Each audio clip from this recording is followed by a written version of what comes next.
let us start now. काल आपण which lesson we have started with? कोणतं सुरू आहे आपलं chapter number 4 molecular basis of inheritance. त्याच्यात कालपर्यंत जे एक्सपेरिमेंट्स घेतले. गुड मॉर्निंग टू ऑल बेटा. कालपर्यंत जे एक्सपेरिमेंट झालेले आपले कोणते एक्सपेरिमेंट्स? ग्रिफिथचे एक्सपेरिमेंट असेल, एव्हरी क्लिऑड मॅककार्टीचे एक्सपेरिमेंट असेल किंवा हर्शियन चेस.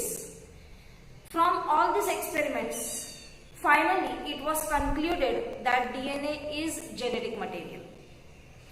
त्याच्यानंतर आपण DNAची packaging we have seen how the DNA is packed in eukaryotes as well as in prokaryotes. Prokaryote DNA is circular, eukaryote DNA is ladder like, CD सारखा असतो. त्याची packaging we have seen yesterday, histone proteins and all that. आता काही 2-3 concepts आहेत ते आधी me introduce करते. तुम्ही घरी त्याचा थोडा रीडिंग वगैरे करा. ते कन्सेप्ट्स नाही समजले तर विचारा, पण थोडक्यात ते कन्सेप्ट काय आहेत that will try to see. बुकमध्ये हेटेरोक्रोमॅटिन आणि यूक्रोमॅटिन शब्द किंवा कन्सेप्ट दिलेले आहे. बुकमध्ये पहा पेज 74. ओपन या टेक्स्ट किंवा PDF टेक्स्ट असेल पहा तिथे 74 पेज नंबर. 74 पेज नंबरवर हेटेरोक्रोमॅटिन अँड यूक्रोमॅटिन असा 2 शब्दांचा उल्लेख आहे किंवा कन्सेप्ट. आता हेटेरोक्रोमॅटिन काय असेल बरं? From the name you can understand chromatin related with chromosome. आता हेटेरोक्रोमॅटिन म्हणजे असं पार्ट क्रोमोझोमचं which is condensed.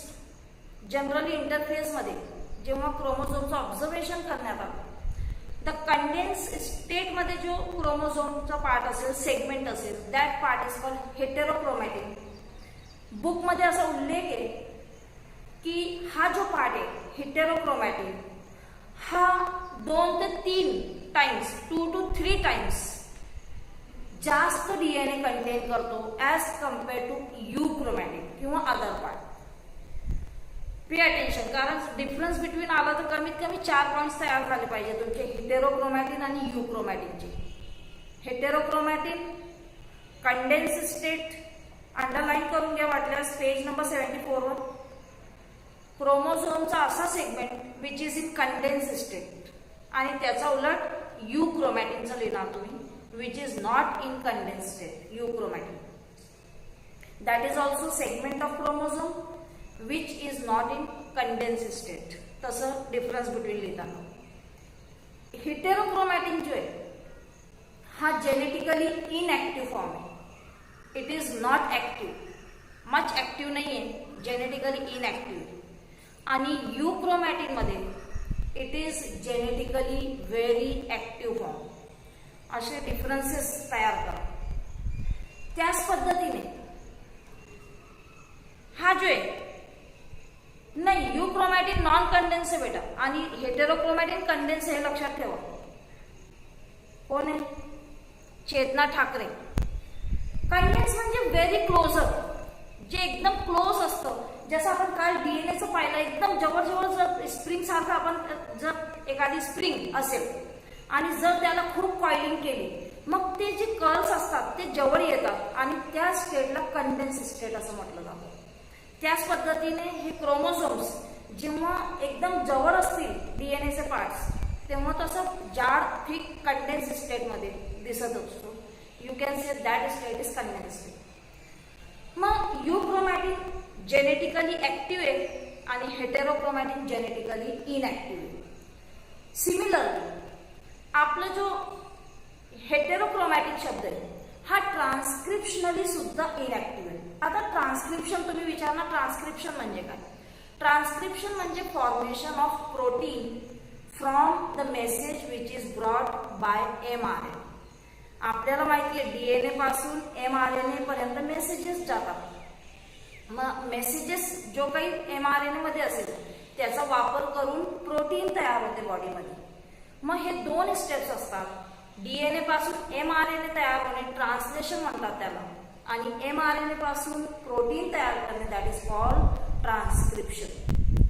So transcriptionally heterochromatin inactive आहे आणि युक्रोमॅटिन ऍक्टिव्ह आहे. सगळे पॉइंट्स तुम्ही थोडं अंडरलाईन करत चला.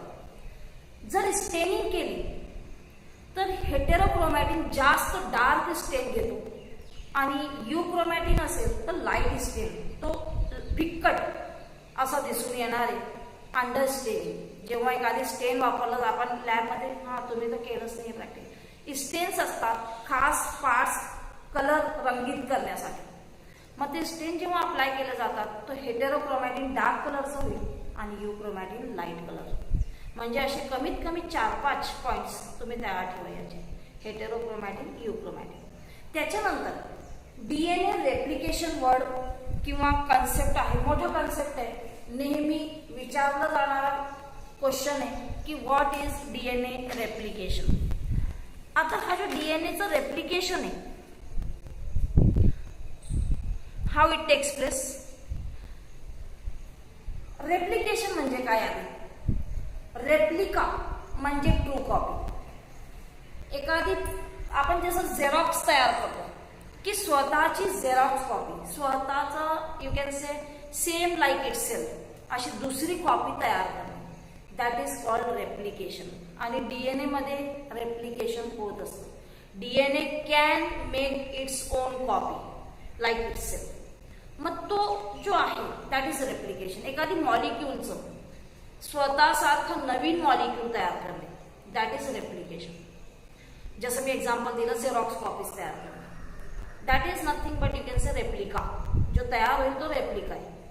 आता डीएनए 2 प्रकारचे फंक्शन्स कॅरी करतो, तेही बुकमध्ये आहे उल्लेख, त्याचं अंडरलाईन करा. हेटेरोकॅटॅलिटिक अँड ऑटो कॅटॅलिटिक. कॅटॅलिटिक किंवा कॅटाबॉलिझम वगैरे आपल्याला माहिती आहे, कॅटॅलिस्ट माहिती आहे आपल्याला. आता हेटेरोकॅटॅलिटिक अंडरलाईन करा तो शब्द बुकमध्ये. काय असेल हेटेरोकॅटॅलिटिक? जेव्हा डीएनए दुसरे मॉलिक्युल्स तयार करण्यासाठी काम करत असेल, असा उल्लेख असा आहे when DNA directs the synthesis of another substance in the cell. Direct म्हणजे जेव्हा तो डीएनए दुसरे सबस्टन्सेस तयार करण्यासाठी मेसेजेस देत असेल, काम करत असेल, तर त्या फंक्शनला हेटेरोकॅटॅलिटिक फंक्शन ऑफ डीएनए असं म्हटलं जातं. उदाहरणार्थ जसं मी आत्ता सांगितलं तुम्हाला की आपल्या बॉडीमध्ये प्रोटीन्स तयार होतात. हे जे प्रोटीन्स आहेत त्याच्यासाठी जो लागणारा मेसेज आहे तो मेसेज डीएनए देत असतो. बॉडीमध्ये काही तयार करायचं असेल, enzyme, hormones, proteins, everything is under the control of DNA. आपल्या बॉडीमध्ये, ह्युमन बॉडीमध्ये किंवा युकॅरियोट्समध्ये. मग जनरली युकॅरियोट्स म्हणजे स्पेशली ॲनिमल सेल वगैरेमध्ये DNA is the main component which is the main controlling centre. जो मेसेज डीएनए देणार तोच आपल्या सेलमध्ये किंवा बॉडीमध्ये होत राहणार. मग जेव्हा डीएनए दुसरं सबस्टन्सेस तयार करण्यासाठी मेसेज देत असेल, काम करत असेल दुसऱ्यांसाठी, तर त्या फंक्शनला हेटेरोकॅटॅलिटिक फंक्शन म्हटलं जातं. आणि मग ऑटो कॅटॅलिटिक म्हणजे काय? ऑटो म्हणजे सेल्फ. जेव्हा डीएनए स्वतःसाठी, आता जसं मी एक्झाम्पल दिलं की डीएनए स्वतःची कॉपी तयार करू शकतो, दुसरा डीएनए डॉटर डीएनए तयार करू शकतो. जर तो स्वतःची कॉपी तयार करत असेल, डॉटर डीएनए तयार करत असेल, म्हणजे रेप्लिकेशनची प्रोसेस करत असेल, that function of DNA is called autocatalytic function. चारही कन्सेप्ट क्लिअर झाले. हेटेरोक्रोमॅटिन एकदम कंडेन्स पार्ट क्रोमोझोमचा जो जेनेटिकली इनॅक्टिव्ह आहे. युक्रोमॅटिन नॉन कंडेन्स पार्ट जो जेनेटिकली ऍक्टिव्ह आहे. हेटेरोकॅटॅलिटिक फंक्शन ऑफ डीएनए म्हणजे जेव्हा डीएनए दुसऱ्यांसाठी काम करणार, उदाहरणार्थ RNA production, protein production, synthesis, त्या फंक्शनला हेटेरोकॅटॅलिटिक. आणि जेव्हा डीएनए स्वतःसाठी काम करणार to make its own copy, replication मध्ये जेव्हा डीएनए काम करतो, that function is autocatalytic. Auto म्हणजे सेल्फ. इथपर्यंत समजलं असेल, आय होप सो. पुढचं पार्ट रेप्लिकेशनचं आहे, महत्वाचं आहे. It may be asked somewhere or the other, either minor question मध्ये म्हणा किंवा 4 मार्काचा क्वेश्चन असेल. But be prepared with this part of your book. Okay, समजलं. Yes, very good. म्हणजे 4 कन्सेप्ट तुमचे क्लिअर झालेले आहेत. आता डीएनए रेप्लिकेशन. आता डीएनए रेप्लिकेशन काय, मी आधी सांगितलं तुम्हाला. रेप्लिकेशन म्हणजे काय, to make its own copy. Replica तयार करणे, स्वतःसारखी नवीन कॉपी तयार करणे, दॅट इज रेप्लिकेशन. आरएनए, जिथे जेनेटिक मटेरियल असेल ज्या ऑर्गॅनिझम मध्ये, तिथे आरएनए सुद्धा स्वतःची कॉपी तयार करू शकतो. DNA replication, DNA can replicate. आता ही जी कंडिशन आहे किंवा this process you can say, DNA रेप्लिकेशनची प्रोसेस, सेल सायकल आपल्याला माहिती आहे. Last year we have completed that lesson, specially I took that lesson cell division. त्याच्यात आपण सेल सायकल पाहिली की सेल सायकल मध्ये इंटरफेज आहे, एस फेज वगैरे. मग एस फेज जो आहे, सिंथेसिस फेज ज्याला म्हणतात, इंटरफेज मधलं एक स्टेप आहे. इंटरफेज म्हणजे काय, सेलची रेस्टिंग फेज ज्याला म्हटलं जातं, ज्याच्यात तो सेल तयारी करतो, प्रिपरेशन करणार, जेणेकरून तो सेल डिवाइड होऊ शकेल पुढे. जर सेलला डिवाइड करायचं असेल, आधी त्याला प्रिपरेशन करावं लागणार आहे. कोणताही कार्यक्रम, आपल्याला जर एखादी कार्यक्रम करायचा आहे तर त्याची तयारी करावी लागणार आहे. आणि त्याच पद्धतीने सेल सुद्धा जर त्याला डिवाइड करायचं असेल तर आधी तो तयारी करणार. आणि ती तयारी जो करत असतो तो, त्या फेजला इंटरफेज म्हटलं जातं, सेल सायकलचं इंटरफेज. आणि इंटरफेज मध्ये एक एस स्टेप असते. एस स्टेप म्हणजे सिंथेसिस स्टेप, नवीन तयार करणारी स्टेप. मग त्या एस स्टेप मध्ये, एस फेज म्हणतात त्याला, त्याच्यात डीएनएचं रेप्लिकेशन होत असतं. अंडरलाईन करा पेज 75, तिथे डार्क प्रिंट मध्ये दिलेलं इन युकॅरियोटिक ऑर्गॅनिझम, एस फेज असा उल्लेख आहे. अंडरलाईन करून घ्या. हे सर्व कन्सेप्ट नीट सीईटी साठी लक्षात ठेवा. मग हा जो पार्ट आहे, एस फेज मध्ये डीएनएचं रेप्लिकेशन होणार. आता आधी जसं सांगितलं मी की डीएनए आपल्याला त्याचे स्ट्रक्चर माहिती आहे. सपोज हा डीएनए, आपल्याला हे सुद्धा माहिती आहे की तो डबल हेलिकल स्ट्रक्चर आहे, बरोबर, लाईक दिस.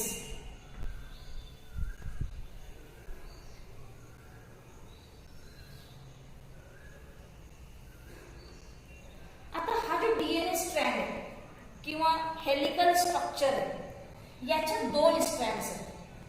जर आपण त्याला अनकॉइल केलं आणि सरळ घेतलं म्हणजे तो असं स्ट्रक्चर तयार होणार, लॅडर सारखं. डबल स्ट्रँडेड आहे आणि मध्ये बेस पेअर्स असतात, लाईक दिस. असं सीडी सारखं स्ट्रक्चर जर अनकॉइलिंग केली त्याची, तसं सीडी सारखं स्ट्रक्चर तयार होणार, लॅडर लाईन. या बॅकबोन मध्ये हे जे स्ट्रँड्स आहेत, याच्यात आपल्याला माहिती आहे फॉस्फरस किंवा phosphate group, sugar, phosphate, sugar, या पद्धतीने फॉस्फरस आणि शुगर, डिऑक्सिरायबोस शुगर प्रेझेंट या स्ट्रँड मध्ये. हे सर्व 11वी मध्ये झालेलं आहे. आणि इथे जो पायरी सारखं स्ट्रक्चर तयार होतो त्याचं, तिथे नायट्रोजन बेसिस आहे. Generally A pairs with T, G pairs with C, हे सर्व एक्सप्लेन केलेलं आहे. इथे फॉस्फो डायस्टर बॉन्ड आहे. फॉस्फरस आणि शुगरच्या in between those two phosphodiester bond असतो. हे परत मी याच्यासाठी रिवाइज करते कारण रेप्लिकेशन मध्ये हे सर्व वर्ड्स आता येणार आहेत. इथे फॉस्फो डायस्टर बॉन्ड आणि ॲडेनाइन थायमिन, गॉनिन, सायटोसिन हे नायट्रोजन बेसिस आहेत. याच्यामध्ये हायड्रोजन बॉन्ड आहे. ए आणि टी मध्ये डबल हायड्रोजन बॉन्ड, जी आणि सी मध्ये ट्रिपल हायड्रोजन बॉन्ड्स.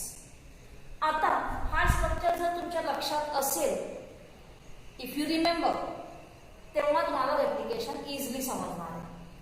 आता हा जो आहे generally this strand, suppose if this we take, हा जो स्ट्रँड डीएनएचा तो 3 प्रायमर टू 5 प्रायमर डायरेक्शन मध्ये किंवा 5 प्रायमर टू 3 प्रायमर या पद्धतीने, समजा हा स्ट्रँड जर 3 प्रायमर पासून हा 3 आणि दुसरं टोक त्याचा 5 प्रायमर आहे असेल. सिमिलरली त्याचे अपोजिट स्ट्रँड जो आहे तो 5 प्रायमर अँटी पॅरलल येते. ते मी एक्सप्लेन केलं होतं 11 मध्ये की दोघंही स्ट्रँड अँटी पॅरलल, हा 3 प्रायमरच्या समोर 5 आणि 5 च्या समोर, या पद्धतीने त्यांची double helical anti parallel complementary arrangement असते. हे सर्व आपलं 11वी मध्ये झालेलं, ते मी आणखी डिटेलमध्ये आता नाही घेणार, फक्त थोडक्यात जो महत्वाचं. आता याला सपोज रेप्लिकेशनची प्रोसेस करायची, स्वतःची नवीन कॉपी तयार करायची, आधी काय करावं लागणार आहे, या डीएनएची अनकॉइलिंग होणार आहे. हा जो डबल हेलिकल स्ट्रक्चर आहे, जिथून त्याला नवीन स्ट्रँड तयार करायचे असेल तिथून त्याची अनकॉइलिंग होणार आहे. म्हणजे जो कॉइल्ड एकमेकांना आहे दोघं स्ट्रँड ते आधी सेपरेट होते. म्हणजे तो स्ट्रक्चर कसं तयार होणार, लाईक दिस इट विल.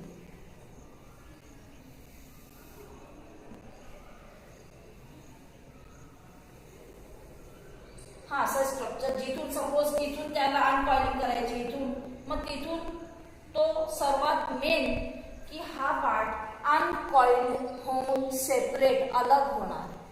आता हे अनकॉइलिंग इतकं सोपं आहे का, आधी सगळे बॉन्ड्स ब्रेक करावे लागतील, बरोबर. हे जे बॉन्डिंग्स आहेत ते बॉन्ड्स ब्रेक होतील आणि तेव्हा जाऊन तो अनकॉइल होणार, सेपरेट होणार.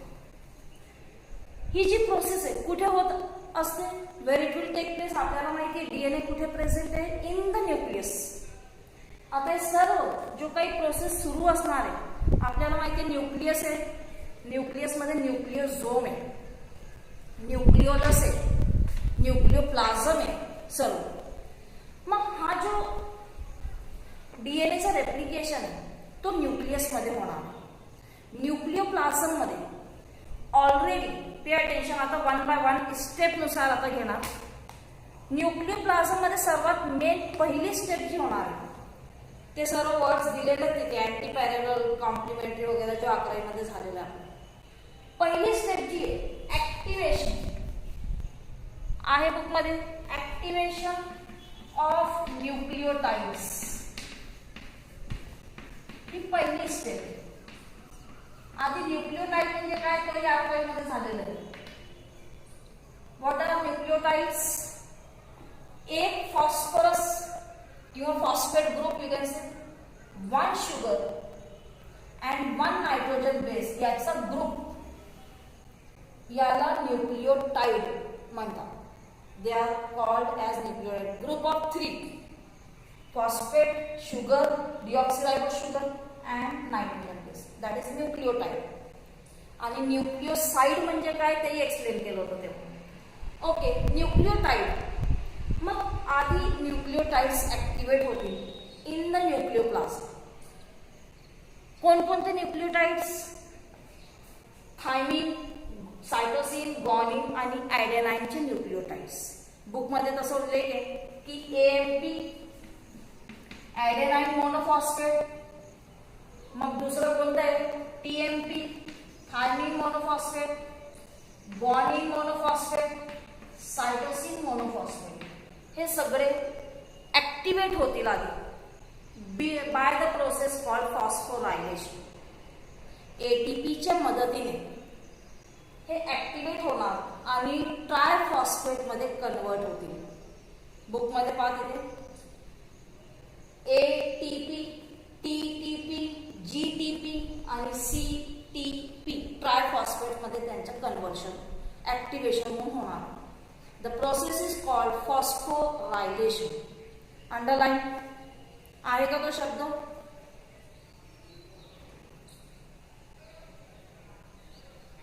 त्याच्यानंतर सेकंड स्टेप काय होणार आहे, आधी समजा हे न्यूक्लियोटाइड सगळे न्यूक्लियोप्लाझम मध्ये न्यूक्लियसच्या आत ऍक्टिव्हेट झालं की दुसरी प्रोसेस ही ओपनिंगची होणार आहे. जिथून सपोज इथून सपोज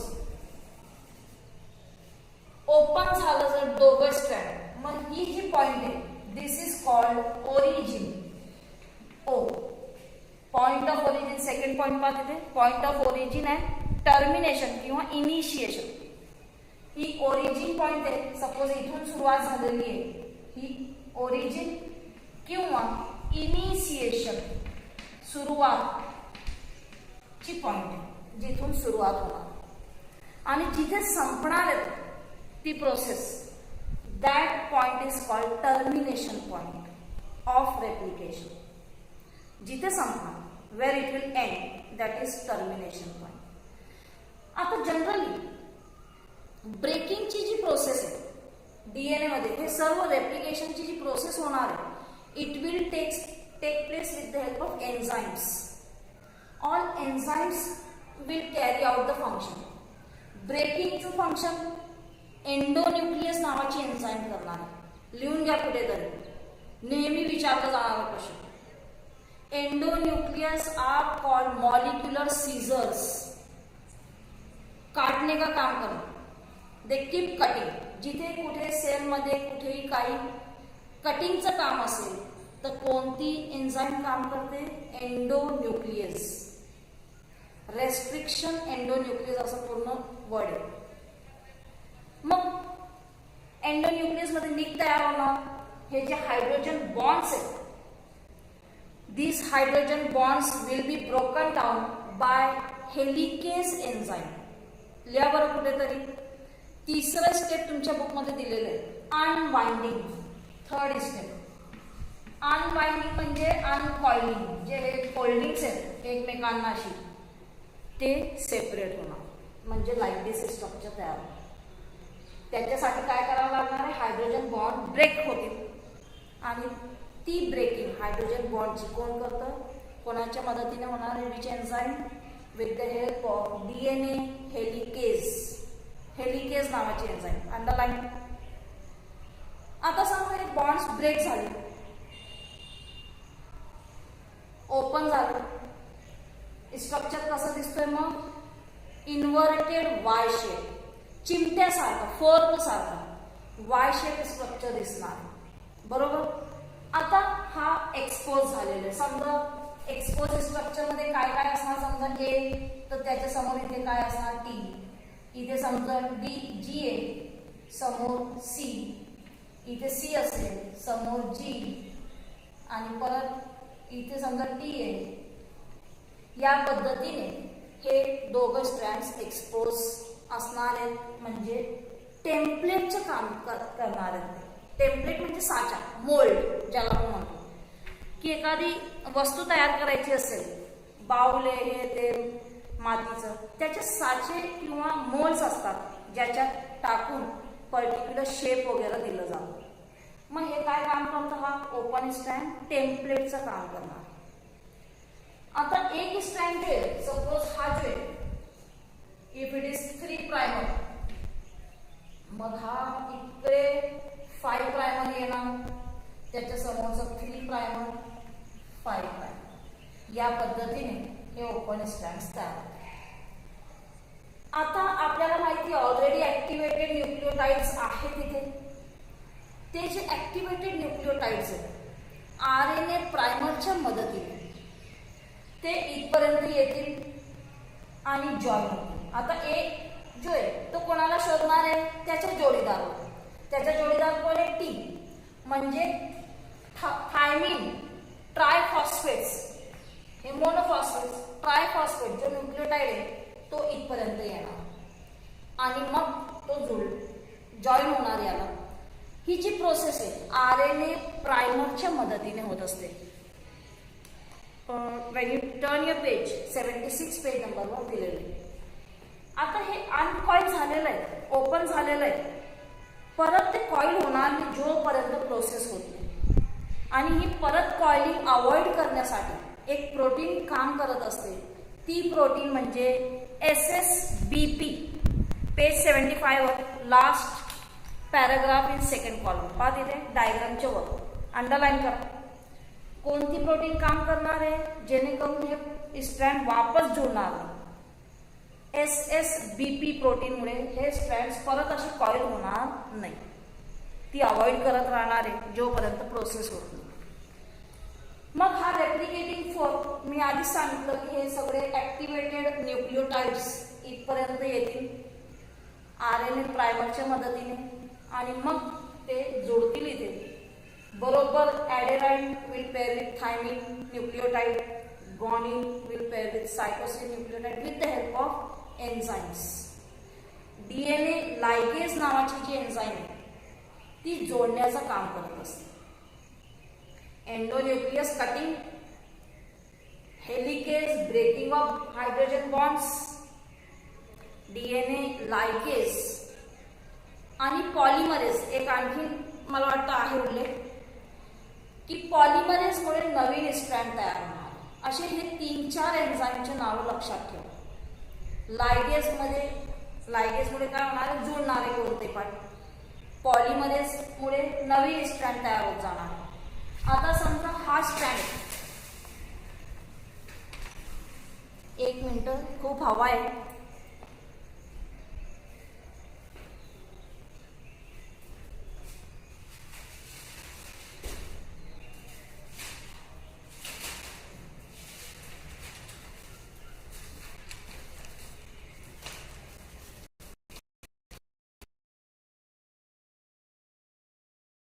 तयार होणार तो नेहमी 5 प्रायमर डायरेक्शन पासून 3 प्रायमर डायरेक्शन मध्येच तयार होणार. हे कुठेतरी लीड चला तुम्ही किंवा अंडरलाईन करा. पेज 76 मध्ये सिंथेसिस ऑफ न्यू स्ट्रँड दिलेलं आहे. तिथे लास्ट सेंटेन्स आहे की जो नवीन स्ट्रँड तयार होणार तो नेहमी 5 प्रायमर टू 3 प्रायमर. आता याला अपोजिट कोणतं स्ट्रँड असणार आहे, 5 प्रायमर वाला दिस. आणि इथून समजा हा T आहे तर A जॉईन होणार, मग C आहे तर G आहे तर C, इथे T. या पद्धतीने हा स्ट्रँड. मग इथे दुसरा स्ट्रँड तयार होणार, तो सुद्धा 5 प्रायमर टू 3 प्रायमर. म्हणजे इथून त्याची सुरुवात होणार लाईक दिस. हा 5 प्रायमर एंड असणार त्याचा, हा 3 आणि इथे 3 प्रायमर, 5 प्रायमर पासून 3 प्रायमर. या पद्धतीने नवीन स्ट्रँड्स एन्झाईमच्या मदतीने हे पूर्ण प्रोसेस कंप्लीट होणार आहे. पॉलिमरेजमुळे हे नवीन स्ट्रँड तयार होणार. जो स्ट्रँड पहिलं तयार होणार that will be leading strand. Leading strand forms first on the leading template.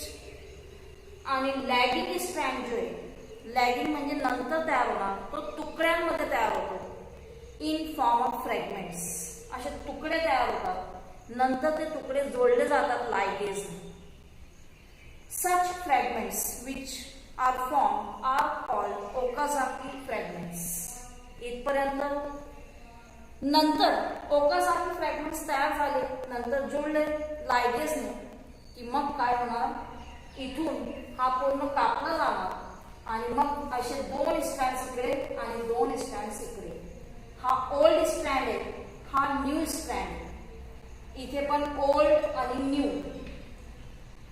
Such method of replication is called semi conservative. ज्याच्यात एक ओल्ड आणि दुसरं न्यू असणार. मग त्याची फोल्डिंग वगैरे होणार, ते आपण नंतर पाहू थोडक्यात, कारण टाइम झालेलं आहे तुमचं मराठीचं lecture. Okay, will stop here.